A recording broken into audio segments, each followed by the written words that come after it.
Ladies and gentlemen, the story you are about to see is true. The names have been changed to protect the innocent. I'm just kidding.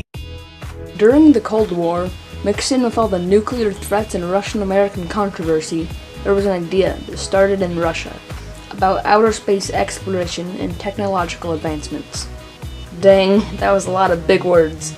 Anyways, I'm Evan Austin making a 2018 National History Day individual documentary, and this is USSR and the USA are back at it again. So, first of all, you're probably wondering, what is the space race anyways? And to that, I would say long story.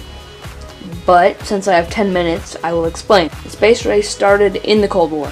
The Cold War was the two superpowers of the world, the USA and the USSR, fighting with a little bit name-calling. The space race was a small part of the fight that focused on tech advancement in the field of outer space research. So, it all began when Russia launched the world's first artificial satellite, which is a man-made thing put into space. The first satellite was called Sputnik 1 and was launched on October 4th, 1957. Sputnik 1 threw everyone in America off their high horses, and they were all like, "What?"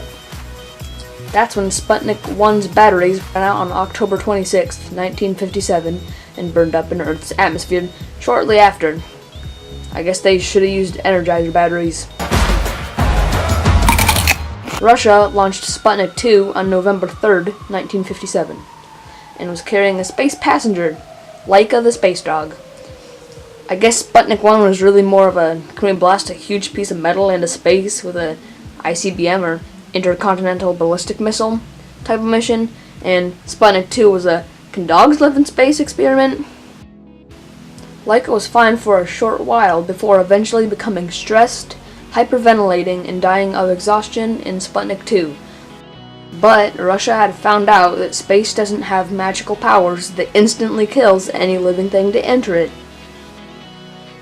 Then, in a desperate attempt to make a name for themselves, America also built a gigantic rocket and shot it into the sky. This was America's first artificial satellite named Explorer 1, and it was launched on January 31st, 1958. It also discovered the Van Allen radiation belts. So 2 months later, when America thought they were in the race, they launched Explorer 2, launched on March 5th, 1958. It also burned up in Earth's atmosphere, but hey, it was a start. Anyways, later in the year, a man named Dwight Eisenhower founded the National Aeronautics and Space Administration, or NASA for short. This was America taking a step towards the long haul, looking into the future, and making the space race a priority. In the near future, Russia blasted ahead of America in the space race, pun intended. In April of 1961, Yuri Gagarin became the first person to orbit the Earth in his spaceship, Vostok 1. This scared America, convincing American President JFK to make the Apollo program, which focused on getting to the moon and raising taxes so more money can go to NASA. Meanwhile, Russia was racking up firsts for outer space exploration. First woman in space, first three-person flight, etc. Then, on September 12, 1962, John F. Kennedy gave his famous moon speech, in which he said, "Well, space is there, and we're going to climb it. And the moon and the planets are there. And new hopes for knowledge and peace are there. And therefore, as we set sail, we ask God's blessing on the most hazardous and dangerous and greatest adventure on which man has ever embarked." Thank you. Now, this is where it gets a little controversial. On July 16, 1969, the Apollo 11 landed on the moon carrying Commander Neil Armstrong, Command Module Pilot Michael Collins, and Lunar Module Pilot Edwin Buzz Aldrin. It's estimated that 530 million people saw Neil Armstrong's steps on the moon on July 20th, 1969, when he made the famous quote, "It's one small step for man,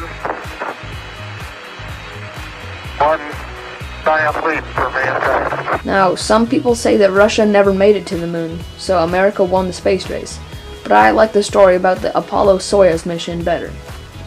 In a nutshell, the Apollo-Soyuz mission was when America launched the Apollo and Russia launched the Soyuz. And in space, they linked, and it was meant to represent America and Russia coming to peace. The Apollo-Soyuz mission, in the long run, really helped everyone.